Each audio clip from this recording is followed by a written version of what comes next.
Na noite de 24 de julho de 2002, uma série de chamadas confusas para o 911 reportou uma grande perturbação no luxuoso Hotel Hilton em Nassau Bay, um subúrbio de Houston, Texas. Os relatos iniciais falavam de uma briga caótica no lobby, seguida pelo som de um motor acelerando, pneus cantando e gritos vindos do estacionamento. Quando os policiais e paramédicos chegaram, encontraram uma cena de horror.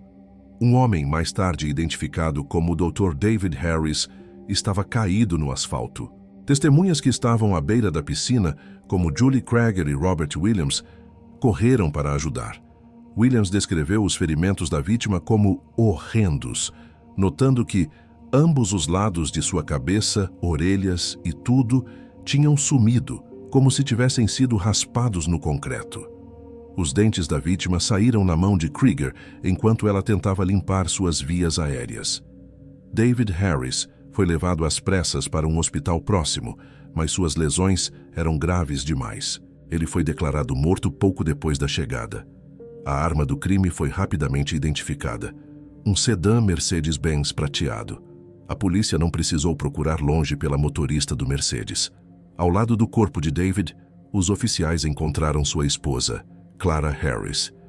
Testemunhas que chegaram primeiro, como Julie Krieger, relataram ter visto Clara ajoelhada sobre o marido, embalando sua cabeça ensanguentada em suas mãos.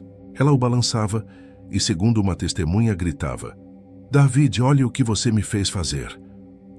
Outras testemunhas a viram simplesmente parada, olhando para o marido inexpressivamente, antes de começar a chorar e repetir: "Eu te amo, sinto muito." Perto dali, a filha adolescente de David, Lindsay, que estava no carro com Clara, estava em prantos, gritando histericamente. Clara não fez nenhuma tentativa de fugir do local. Diante das testemunhas e da situação, ela foi imediatamente identificada como a motorista. Clara Harris foi presa e levada sob custódia ali mesmo no estacionamento do hotel. Enquanto os policiais processavam a cena caótica, uma jovem se aproximou e se identificou de forma surpreendente. Ela era uma investigadora particular da Blue Moon Investigations. Ela revelou aos policiais que sua empresa havia sido contratada para seguir David Harris naquela noite. O verdadeiro choque, no entanto, foi a identidade de sua cliente, a própria Clara Harris, que queria ter certeza de que o marido estava terminando um caso. A investigadora estava no local, documentando as ações de David, quando a confrontação se transformou em assassinato. Ela então entregou aos policiais a evidência mais crucial do caso: uma fita de vídeo. A fita começava mostrando o estacionamento do Hilton, focando no Chevy Suburban de David e no Lincoln Navigator preto de sua amante, Gail Bridges. Então, após um salto no tempo, a câmera captura a Mercedes de Clara circulando errática e violentamente pelo estacionamento, parecendo pular e quicar. Embora a qualidade fosse granulada, a gravação corroborava os relatos das testemunhas. O Mercedes estava passando repetidamente sobre um objeto branco no chão, que era o corpo de David Harris. A investigação mergulhou na vida do casal e descobriu uma fachada de sucesso absoluto.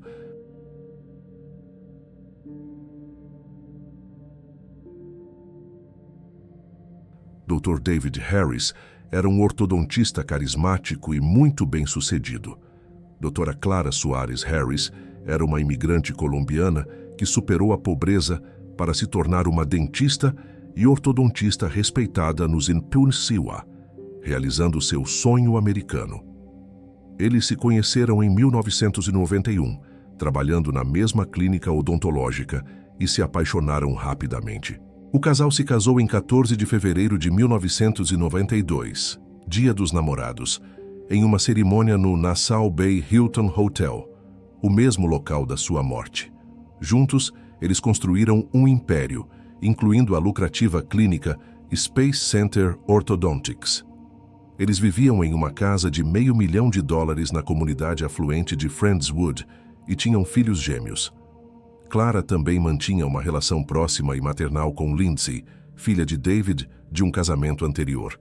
Clara era descrita como alguém que idolatrava o marido, ligando para ele várias vezes ao dia e sempre terminando com "Eu te amo". Essa imagem de perfeição começou a ruir na primavera de 2002. Amigos notaram mudanças em David. Ele iniciou um regime de exercícios rigoroso e tornou-se distante, deixando de atender às ligações de Clara no trabalho. A fonte dessa mudança foi a contratação de uma nova recepcionista, Gail Bridges, uma mãe de 3 filhos, divorciada de 39 anos. Pouco depois de Gail começar em fevereiro de 2002, David a convidou para almoçar. Os almoços secretos rapidamente evoluíram para um caso completo em abril ou maio. David e Gail se encontravam em motéis e, de forma inacreditável, no mesmo Nassau Bay Hilton, onde ele e Clara celebraram seu casamento. O caso tornou-se um segredo aberto no escritório. Os funcionários notavam David sendo muito afetuoso com Gail e os rumores se espalharam. Finalmente, na manhã de 17 de julho de 2002, apenas uma semana antes do assassinato, Clara, sentindo que algo estava errado, confrontou David diretamente e perguntou se ele ainda a amava. Após uma pausa hesitante, ele confessou tudo: o caso, os almoços e as noites no hotel. Devastada, mas determinada, Clara Harris tentou salvar seu casamento de forma pragmática. Em vez de se concentrar apenas na raiva, ela questionou David em detalhes sobre o caso. Ela, sendo uma perfeccionista, queria saber o que Gail tinha que ela não tinha. Ela até criou um gráfico com 2 colunas, uma para ela e outra para Gail, pedindo a David para avaliar várias características. David respondeu brutalmente. Ele disse a Clara que amava sua ambição, mas reclamou que, ultimamente, ela focava demais nos filhos gêmeos e não nele, enquanto Gail lhe dava a atenção que ele desejava. Ele então teve a audácia de dizer a Clara que seu corpo não era o que costumava ser antes das crianças. Ele a chamou de gorda e opinativa, mencionando que preferia os implantes mamários de Gail. Essa conversa cruel efetivamente entregou a Clara uma lista de tarefas para reconquistar o marido. Clara aceitou a lista de exigências cruéis de David e decidiu mudar tudo sobre si mesma para ser a esposa perfeita para ele. Mudar a si mesma tornou-se seu foco principal. Acreditando que David se sentia atraído pelo cabelo loiro de Gail, Clara foi a um salão e tingiu seu cabelo de loiro em um esforço para se assemelhar à amante. Ela também cancelou uma semana de pacientes e agendou cirurgias plásticas, pagando depósitos para lipoaspiração e aumento de seios. Além disso, ela largou o emprego para dedicar mais tempo à família, matriculou-se em uma academia, comprou lingerie nova e cozinhou as refeições favoritas do marido. Em seu testemunho posterior, Clara afirmou que chegou a fazer sexo com David 3 vezes por noite durante aquela semana desesperada para salvar seu casamento.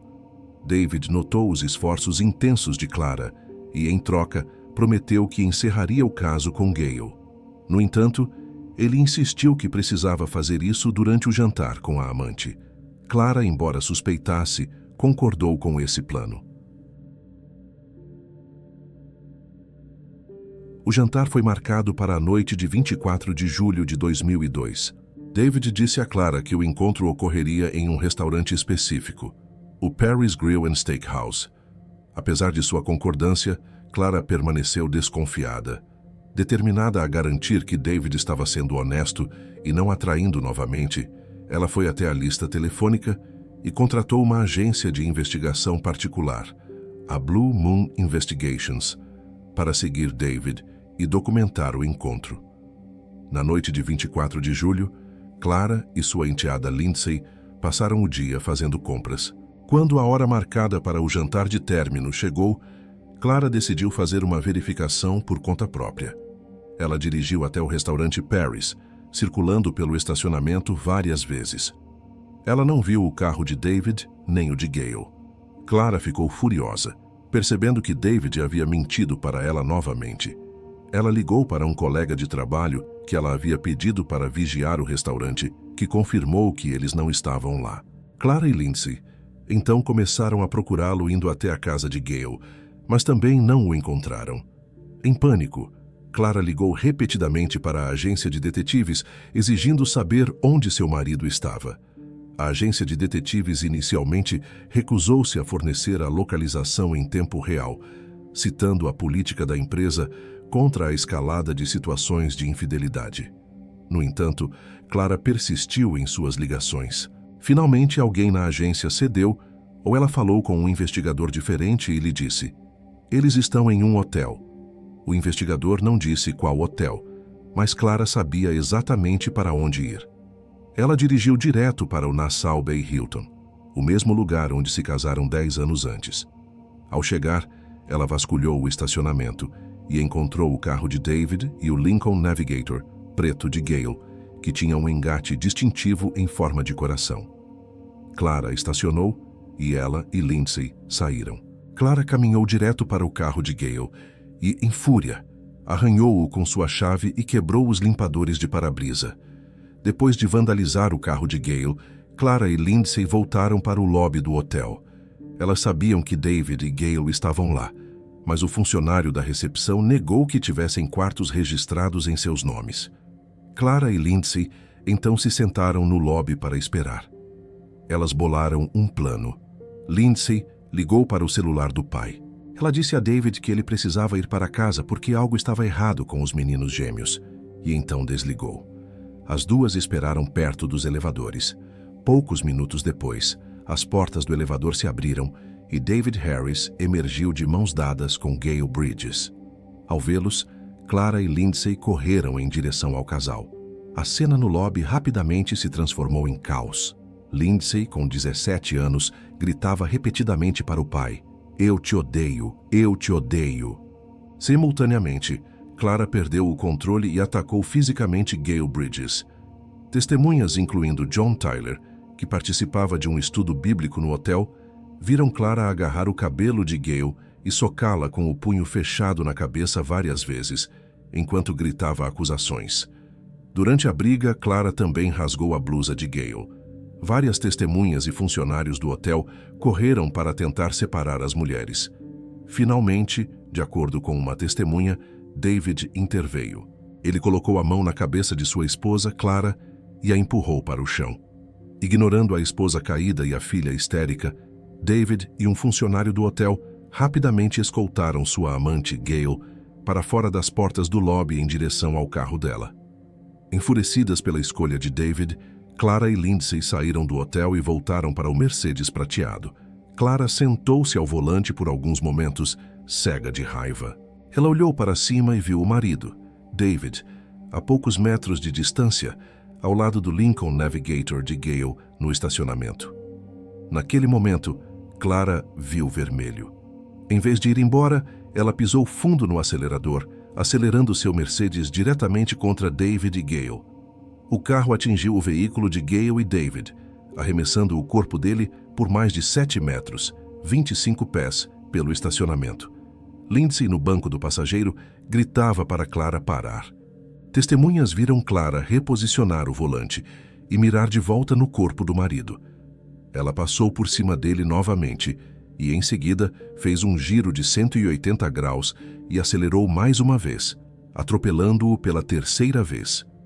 Tudo aconteceu na frente de várias testemunhas e com Lindsay, de 17 anos, ainda no carro. De acordo com testemunhas, quando o Mercedes finalmente parou, Lindsay saiu correndo, deu a volta até o lado do motorista e deu um soco direto no rosto de Clara. Lindsay então caiu no chão soluçando histericamente. Quando Clara saiu do carro, ela parecia não saber o que fazer, parecendo chocada e desnorteada. Ela caminhou até o marido, que estava caído no chão, e olhou para ele inexpressivamente. Logo depois, ela começou a chorar. Antes da chegada da polícia, Clara embalou David em seus braços, implorando para que ele respirasse e repetindo: "Eu te amo, sinto muito."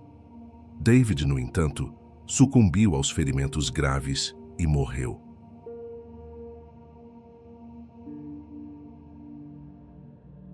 Clara foi presa mais tarde naquela noite. 2 dias após o assassinato, depois de pagar fiança, Clara Harris fez um telefonema surpreendente para a agência de investigação particular que ela havia contratado. a agência gravou a conversa. O que chocou a investigadora Bob Bacha foi o comportamento de Clara. Durante a ligação, Clara soava calma e impassível. Ela não ofereceu uma explicação para o que aconteceu, nem alegou que foi um acidente. Em vez disso, ela parecia estar calculando os próximos passos, perguntando sobre o que exatamente a fita de vídeo havia capturado. No final da conversa, Clara fez um pedido bizarro. Ela pediu um reembolso pelos serviços não prestados. Ela havia pago por 3 dias de vigilância. Como David foi morto no primeiro dia, ela argumentou que deveria receber o dinheiro de volta pelos 2 dias extras. A investigadora ficou chocada com a audácia do pedido. O julgamento de Clara Harris começou em 23 de janeiro de 2003, no Tribunal do Condado de Harris, em Houston. O caso rapidamente se transformou em uma sensação na mídia nacional. A história da Mercedes Killer, uma dentista bem-sucedida que matou seu marido adúltero com um carro de luxo, capturou o interesse do público. A sala do tribunal estava lotada. O debate central do julgamento não era se Clara havia matado David. Isso era um fato inegável e admitido. A verdadeira batalha legal se concentraria em sua intenção. Foi um assassinato premeditado e intencional, como argumentava a promotoria, ou foi um acidente trágico nascido do desespero e de um colapso emocional momentâneo? Diante de um júri composto por 9 mulheres e 3 homens, Clara Harris enfrentava uma possível sentença de prisão perpétua. A promotoria, liderada por Mia Magness, apresentou um caso direto, argumentando que as ações de Clara constituíam um assassinato intencional e consciente. Magness, em sua declaração inicial, afirmou que Clara Harris transformou seu veículo de 70 e poucos mil dólares em uma arma assassina de 4 libras, aproximadamente 1.800 quilos. A evidência central da promotoria para provar a intenção era o fato de Clara ter atropelado David várias vezes. Eles argumentaram que atropelar alguém mais de uma vez não é um acidente. Você está fazendo o que pretende fazer. Eles usaram os relatos de testemunhas oculares que viram Clara circular e mirar em David repetidamente e apresentaram a fita de vídeo granulada da Blue Moon. O patologista que realizou a autópsia apoiou a versão de múltiplos impactos. Durante a exibição das fotos gráficas dos ferimentos de David, Clara Harris desabou em lágrimas, um comportamento que se repetiu ao longo do julgamento. No 5º dia de depoimentos, a promotoria chamou sua testemunha mais aguardada, Lindsay Harris, a filha de David, então com 17 anos. Ela era a única outra pessoa dentro do Mercedes no momento do crime.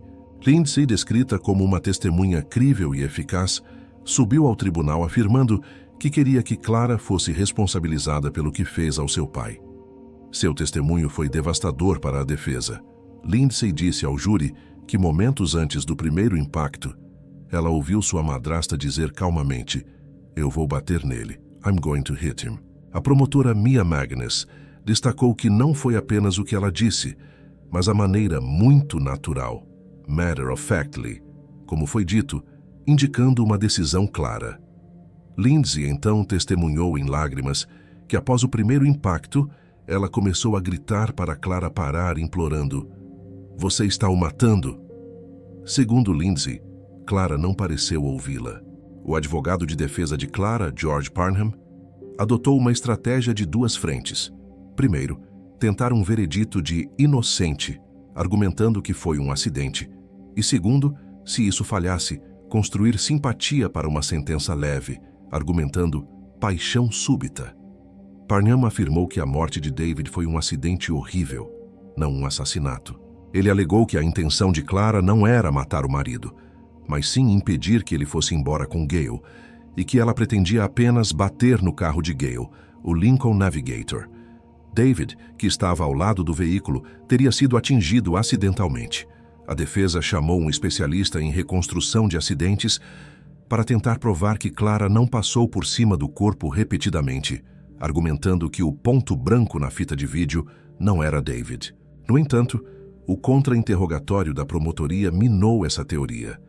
A própria Clara testemunhou, descrevendo o choque de ver o marido com a amante e alegando que sua memória dos eventos era um borrão. Após 3 semanas de depoimentos e argumentos intensos, o júri de 9 mulheres e 3 homens retirou-se para deliberar. Eles debateram o destino de Clara por 8 horas.